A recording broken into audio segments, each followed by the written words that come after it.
Welcome to the channel Psycho Shoppy. ഇന്ന് Sigmund ഫ്രോയിഡിന്റെ theory of personality ആണ് discuss ചെയ്യുന്നത്. Sigmund Freud was an Austrian neurologist and the founder of psychoanalysis. First നമുക്ക് 3 layers of mind according to Freud discuss ചെയ്യാം. Freud മനുഷ്യന്റെ മനസ്സിനെ ഒരു മഞ്ഞുകട്ടയായിട്ടാണ് compare ചെയ്തത്, ഐസ്ബർഗുമായിട്ട്.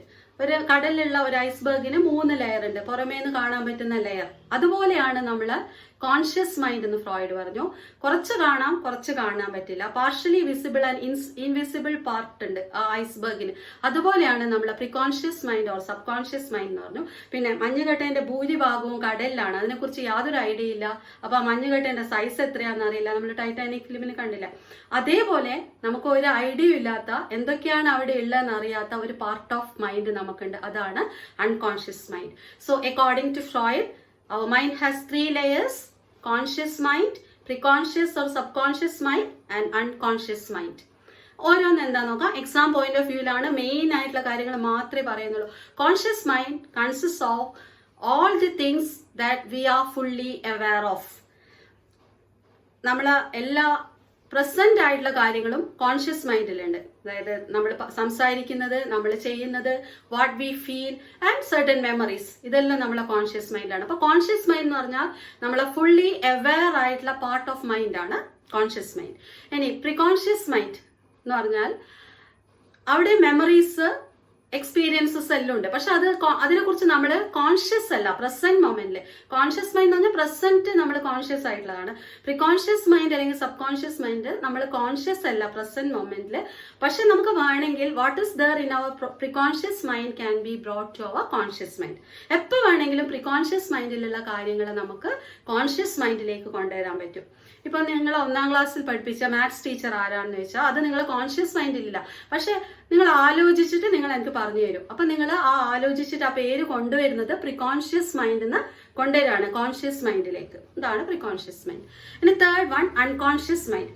Unconscious mind is full of unpleasant experiences, unpleasant feelings, unpleasant thoughts and conflicts experienced in our childhood എന്നാണ് Freud പറയുന്നത്. കുട്ടിക്കാലത്ത് നമ്മളെ ജീവിതത്തിൽ ഉണ്ടായിട്ടുള്ള എല്ലാ വേദനിപ്പിക്കുന്ന ഓർമ്മകളും, ഓർക്കാൻ ഇഷ്ടപ്പെടാത്ത അനുഭവങ്ങളും, എല്ലാ മാനസിക സംഘർഷങ്ങളും പോയി സ്റ്റോർ ചെയ്യുന്ന ഒരു സ്ഥലമാണ് unconscious mind. So unconscious mind is A store house.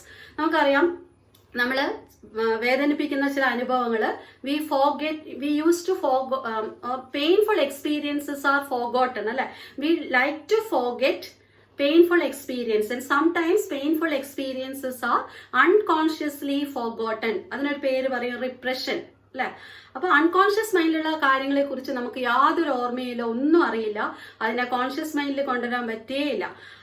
ഇപ്പോൾ 6 മാസമായപ്പം നിങ്ങളുടെ ജീവിതത്തിൽ ഉണ്ടായിരുന്ന വേദനിപ്പിക്കുന്ന ഒരു അനുഭവം ചോദിച്ചാൽ നിങ്ങളെ കോൺഷ്യസ് മൈൻഡിലില്ല, അതെല്ലാം അൺകോൺഷ്യസിലുണ്ട്. എവിടെയും പോകുന്നില്ല. ഈ അനുഭവങ്ങളൊന്നും നമുക്ക് ഓർത്തെടുക്കാൻ പറ്റുന്നില്ലെങ്കിലും ഈ അനുഭവങ്ങൾ എവിടെയും പോയിട്ടില്ല, എല്ലാം സ്റ്റോർ ചെയ്തിട്ട് അൺകോൺഷ്യസ് മൈൻഡിലുണ്ട്. മാത്രമല്ല, according to Freud, everything present in the unconscious mind is controlling our personality. ഇപ്പൊ ഞാൻ എന്താണോ, ഇതിന്റെ ഫുൾ കൺട്രോള് ഫ്രോയിഡിന്റെ അഭിപ്രായത്തില് എന്റെ അൺകോൺഷ്യസ് മൈൻഡിലുള്ള അനുഭവങ്ങളാണ്. എനിക്ക് എന്താന്ന് എനിക്കറിയില്ല, പക്ഷെ എന്റെ ഇപ്പോഴത്തെ പേഴ്സണാലിറ്റി ഇങ്ങനെ ആവാൻ കാരണം, അല്ലെങ്കിൽ നല്ലതായാലും മോശമായാലും എന്റെ അൺകോൺഷ്യസ് മൈൻഡ് തന്നെ ഫുള്ളി കൺട്രോൾ ചെയ്യുന്നുണ്ട്, ഇൻഫ്ലുവൻസ് ചെയ്യുന്നുണ്ട് എന്റെ പേഴ്സണാലിറ്റി എന്ന് പറയുന്നത്. അതുകൊണ്ടാണ് പറയുന്നത് unconscious mind is A villain എന്ന് പറയുന്നത്. നമുക്ക് അറിയില്ല എന്താ അവിടെ ഉള്ളതെന്ന്, പക്ഷെ നമ്മളെ പേഴ്സണാലിറ്റീനെ നന്നായി ഇൻഫ്ലുവൻസ് ചെയ്യുന്നുണ്ട് അൺകോൺഷ്യസ് മൈൻഡ്. ഇനി നമുക്ക് സ്ട്രക്ചർ ഓഫ് പേഴ്സണാലിറ്റി നോക്കാം. According to Freud, personality is made up of 3 components: id, ego and superego. 3 system എന്ന് പറയും. ആദ്യത്തേത് id. It is present from the time of birth itself. It usually refers to basic primitive human instinct. It has got lot of energy or psychic energy known as libido. Libido is that source of energy which helps a person to have life and sexual drives. അപ്പം sexual എനർജിയാണ് libido എന്ന് പറയുന്നത്. ഇനി ഇത് operates on pleasure principle. അതായത് ഇതിന് എപ്പോഴും pleasure വേണം, പെയിൻ വേണ്ട. It tries to avoid pain. പിന്നെ ഇതിന് ഈ എക്സ്റ്റേണൽ വേൾഡിനെ കുറിച്ച് അല്ലെങ്കിൽ എക്സ്റ്റേണൽ റിയാലിറ്റിനെ കുറിച്ച് യാതൊരു ബോധറേഷനും ഇല്ല. ഇപ്പൊ ഒരു കാര്യം ഇപ്പൊ വേണമെന്ന് വിചാരിച്ചാൽ അപ്പൊ തന്നെ വേണം. അത് നടക്കുമോ ഇല്ലയോ എന്നൊന്നും ഇല്ല, ഇപ്പൊ വേണം. അതായത് ചെറിയ കുട്ടികളിൽ ഇതാണ് ഉണ്ടാവുക. പക്ഷെ എപ്പോഴും ചില ആളുകളിൽ ഇങ്ങനെ ഇതേ സ്വഭാവം ഉണ്ടാവും. അപ്പൊ അവരുടെ പേഴ്സണാലിറ്റിയിൽ ഇത് ഡോമിനേറ്റ് ചെയ്യുന്നുണ്ട് നമുക്ക് പറയാൻ പറ്റും. അതിപ്പോ കുട്ടികൾ രാത്രി 1 മണിക്ക് കരയാണ്, എനിക്ക് ഇപ്പൊ ഐസ്ക്രീം വേണം, അപ്പൊ ഇതിന് ഐസ്ക്രീം അപ്പൊ കിട്ടിയേ പറ്റൂ, ഇല്ലെങ്കിൽ ഇത് അസ്വസ്ഥമായി, പെയിനൊന്നും എടുക്കാൻ തയ്യാറില്ല. പക്ഷെ എക്സ്റ്റേണൽ റിയാലിറ്റി ആ ടൈമിൽ ഷോപ്പൊന്നും തുറന്നിട്ടുണ്ടാവില്ല. പക്ഷെ ഇത് is not bothered of external reality. അതാണ് ഇതിന്റെ പ്രത്യേകത. ഇത് ഓപ്പറേറ്റ്സ് ഓൺ പ്ലഷർ പ്രിൻസിപ്പിൾ. ഇത് is not ready to take pain. ഇത് is not aware of external reality.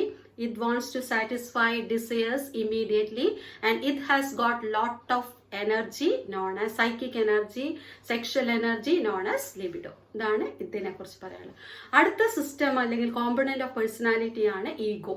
Ego develops from ഇത്. Ego is also known as the executive of personality. Main difference between id and ego is that ego operates on reality principle. Ego fully aware ആണ് external world of റിയാലിറ്റിനെ കുറിച്ച്. ഇപ്പൊ ഒരാൾക്ക് ഇപ്പൊ എനിക്ക് വിശക്കുന്നു, എന്റെ ഇത് പേഴ്സണാലിറ്റിയിലെ കോമ്പണന്റ് ആയി ഇത് പറയും ഇപ്പൊ തിന്നണം, വിശക്കുന്നുണ്ട്, ഇപ്പൊ കഴിക്കണം. പക്ഷെ എന്നിലുള്ള ഈഗോ പറയും ഫുഡ് കിട്ടുന്നവരെ ക്ഷമിക്ക്, ഇപ്പൊ കഴിക്കാൻ പറ്റില്ല, ഫുഡ് അവൈലബിൾ അല്ല, അല്ലെങ്കിൽ ഇപ്പൊ ക്ലാസ് എടുക്കുകയാണ്, ഇപ്പൊ എങ്ങനെ ഫുഡ് കഴിക്കും. അങ്ങനെ എന്നെ അഡ്വൈസ് ചെയ്യുന്നത് എന്റെ പേഴ്സണാലിറ്റിയിലെ ഈഗോ ആണ്. So ego help us to take decisions, and ego is fully aware of external reality, external world. എന്നിട്ട് ഈഗോ ആണ് ഇതിന്റെ ഇൻസ്റ്റിങ്ക്റ്റും ഡിസയേഴ്സും ശരിയാണോ, അതിപ്പോ സാറ്റിസ്ഫൈ ചെയ്യാൻ പറ്റുന്നതാണോ, ആണെങ്കിൽ എപ്പോ എങ്ങനെയെന്നെല്ലാം ഡിസൈഡ് ചെയ്യാൻ സഹായിക്കുന്നത്. പക്ഷെ ഈഗോ 3 ഹാർഷ് മാസ്റ്റേഴ്സിന്റെ കൺട്രോളിലാണ്. ഒരു സൈഡിൽ ഇത്, വേറൊരു സൈഡിൽ എക്സ്റ്റേണൽ റിയാലിറ്റി, വേറൊരു സൈഡിൽ സൂപ്പർ ഈഗോ. അതാണ് ഈഗോന്റെ ഒരു വല്ലാത്ത ഒരു പൊസിഷൻ. 3 ഭാഗത്തുനിന്ന് ഇങ്ങനെ പിടിച്ചു വലിക്കും. ഇത് പറയുന്നതും കേൾക്കണം, സൂപ്പർ ഈഗോനെ പറ്റി ചിന്തിക്കണം, അല്ലെങ്കിൽ കൺട്രോൾ ചെയ്യുന്നുണ്ട്, എക്സ്റ്റേണൽ റിയാലിറ്റിയും കൺട്രോൾ ചെയ്യുന്നുണ്ട്. ഓക്കെ, ഇത് നമുക്ക് 3ാമത്തെ എലമെന്റ് ആയ സൂപ്പർ ഈഗോ. സൂപ്പർ ഈഗോ പതുക്കെ ഡെവലപ്പ് ചെയ്യാണ്. Super ego operates on morality principle. അപ്പൊ ഓർമ്മിക്കുക, ഇത് operates on pleasure principle, ego operates on reality principle, super ego operates on morality principle. Super ego wants to attain perfection and wants to attain values. ഒരാള് മൊറാലിറ്റിയായും വാല്യൂസുമായും എല്ലാം ബന്ധപ്പെട്ട് കിടക്കുന്നതാണ് super ego. Super ego fully develop ആയ ഒരാൾക്ക് നല്ല values ഉണ്ടാവും, നല്ല morality ഉണ്ടാവും, ഇന്റേണലൈസ്ഡ് പ്രിൻസിപ്പിൾസ് ഓഫ് വാല്യൂസ് ഉണ്ടാവും. അപ്പൊ സൂപ്പർ ഈഗോ എപ്പോഴും പ്രാധാന്യം കൊടുക്കുന്നത് നല്ല കാര്യങ്ങൾ ചെയ്യാനാണ്, മൊറാലിറ്റി ബേസ് ചെയ്തിട്ട് ചെയ്യാറുള്ളതാണ്. അപ്പൊ super ego helps a person to identify what is right and wrong. അപ്പൊ സൂപ്പർ ഈഗോയില് ഈ സൂപ്പർ ഈഗോ ഡെവലപ്പ് ചെയ്യുന്നത് നമ്മളെ വീട്ടിൽ നിന്ന്, പാരന്റ്സിന്റെ അടുത്തു നിന്നും, സൊസൈറ്റിയിൽ നിന്നും, സ്കൂളിൽ നിന്നൊക്കെയാണ്. അപ്പൊ ഓരോ വാല്യൂസും നമ്മൾ ഇവിടെ നിന്നെല്ലാം പഠിക്കുമ്പോൾ അതൊക്കെ പോയി സ്റ്റോർ ചെയ്യുന്നത് നമ്മളെ സൂപ്പർ ഈഗോയിലാണ്. ഇപ്പം എന്തെങ്കിലും ഒരു കാര്യം മോഷ്ടിച്ച് അച്ഛൻ ചീത്ത പറഞ്ഞു, അപ്പം കുട്ടിക്ക് മനസ്സിലാവുന്ന മോഷ്ടിക്കുന്നത് തെറ്റാണ്. അപ്പൊ മോഷ്ടിക്കുന്നത് തെറ്റാണെന്നുള്ള മോറൽ പ്രിൻസിപ്പിൾ അല്ലെങ്കിൽ വാല്യൂ സ്റ്റോർ ചെയ്യുന്നുണ്ട് സൂപ്പർ ഈഗോയില്. പിന്നെ അതായിരിക്കും ആ കുട്ടിക്ക് പറഞ്ഞു കൊടുക്കേണ്ട ആവശ്യമില്ല. കുട്ടിക്ക് അറിയാം, കുട്ടീനോട് സൂപ്പർ ഈഗോ പറയും. മോഷ്ടിക്കണം എന്ന് തോന്നിയ ഒരു സിറ്റുവേഷനിൽ, ടെംപ്റ്റേഷൻ ഉണ്ടാകുന്ന ഒരു സിറ്റുവേഷനിൽ സൂപ്പർ ഈഗോ ആ കുട്ടിയോട് പറയും മോഷ്ടിക്കരുത്, മോഷ്ടിക്കുന്നത് തെറ്റാണ്. സൂപ്പർ ഈഗോയിൽ ആ വാല്യൂ ഉണ്ട്. അപ്പൊ നമ്മളിപ്പോ തീരെ വാല്യൂസ് ഇല്ലാത്തൊരു സമൂഹത്തിലും എല്ലാം വളരുകയാണെങ്കിൽ, വീട്ടിലെല്ലാം വളരുകയാണെങ്കിൽ നമ്മളില് സൂപ്പർ ഈഗോ ഡെവലപ്പ് ചെയ്യില്ല. നമുക്കറിയില്ല ഏതാ ശരിയും തെറ്റുന്നത്, അല്ലെങ്കിൽ വാല്യൂസ് ശരിയായ രീതിയിൽ ഡെവലപ്പ് ചെയ്യാതെ പോകും. പിന്നെ സൂപ്പർ ഈഗോന് വേറെ 2 കോമ്പണന്റ് ഉണ്ടെന്ന് പറയാം. Ego ideal and conscience. Conscience എന്ന് പറയുന്നത് നമ്മളെ മനസ്സാക്ഷി. അപ്പൊ നമ്മൾ ചില സാഹചര്യങ്ങളോ ടെംപ്റ്റേഷൻ കൊണ്ട് ചില തെറ്റ് ചെയ്തു പോയാൽ സൂപ്പർ ഈഗോ നന്നായിട്ട് ഡെവലപ്പ് ചെയ്ത ഒരാളാണെങ്കിൽ അയാൾക്ക് മനസ്സാക്ഷി കുത്തുണ്ടാവും. അതാണ് നമ്മളെ കോൺഷ്യൻസ്. എന്തായാലും അത് ഞാൻ ചെയ്തില്ലേ, അത് ചെയ്യാൻ പാടില്ലാത്തതാണല്ലോ, ചെയ്യാൻ പാടില്ല, പിന്നെ കിടന്ന ഉറക്കം വരില്ല. സൂപ്പർ ഈഗോ ഇല്ലാത്ത ആ എന്ത് തെറ്റ് ചെയ്താലും യാതൊരു പ്രശ്നം ഉണ്ടാവില്ല. അതേപോലെ ഈഗോ ഐഡിയൽ എന്ന് പറഞ്ഞുകൊണ്ട് ഉദ്ദേശിക്കുന്നത് നമുക്ക് ആവണം ആഗ്രഹിക്കുന്ന ഒരു ഇമാജിനറി പിക്ചറില്ലേ, അതാണ് ഈഗോ ഐഡിയൽ. അപ്പൊ നല്ലോണം സൂപ്പർ ഈഗോ ഡെവലപ്പ് ചെയ്ത ഒരാൾക്ക് ഞാൻ ഇന്ന പോലെ ആവണം, അതായത് ഇയാളെ പോലെ ഇത്രയും സിൻസിയർ ആവണം. ആളാവണം എന്നില്ല, ഒരു കോൺസെപ്റ്റ്. എനിക്ക് നല്ല സത്യസന്ധത വേണം, നല്ല സിൻസിയർ ആവണം, ഓണസ്റ്റ് ആവണം, ഞാൻ ഒരു സാഹചര്യത്തിലും ഒരു ടെംപ്റ്റേഷനും ഇതാവില്ല, നല്ല ഒരു ഇമാജിനേഷൻ ഉണ്ടാവും, ഇമാജിനറി പിക്ചർ ഉണ്ടാവും.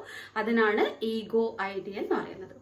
അപ്പൊ ഇത് നമ്മളെ പേഴ്സണാലിറ്റിയിൽ ആവശ്യമാണ്. ഒരു കുറച്ചൊക്കെ ലൈഫ് കുറച്ച് കളർഫുൾ ആവാനും കുറച്ച് എൻജോയ് ചെയ്യാനും, കുട്ടികളെ പോലെ, ചെറിയ കുട്ടികളിലൊക്കെ ഇതാണുള്ളത്, അത് ആവശ്യമാണ്.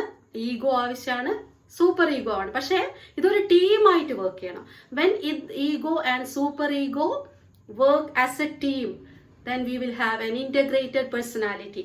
ഇതൊരു ടീമായി വർക്ക് ചെയ്യുന്നില്ല, ഏതെങ്കിലും ഒന്ന് കൂടിയും കുറഞ്ഞു ഇരിക്കുകയാണെങ്കിൽ we will have personality problems or we will exhibit behavioral problems. ഇതാണ് ഫ്രോയിഡിന്റെ തിയറി ഓഫ് പേഴ്സണാലിറ്റി അല്ലെങ്കിൽ സ്ട്രക്ചർ ഓഫ് പേഴ്സണാലിറ്റി. മനസ്സിലായിട്ടുണ്ടാവുമെന്ന് വിചാരിക്കുന്നു. Thank you.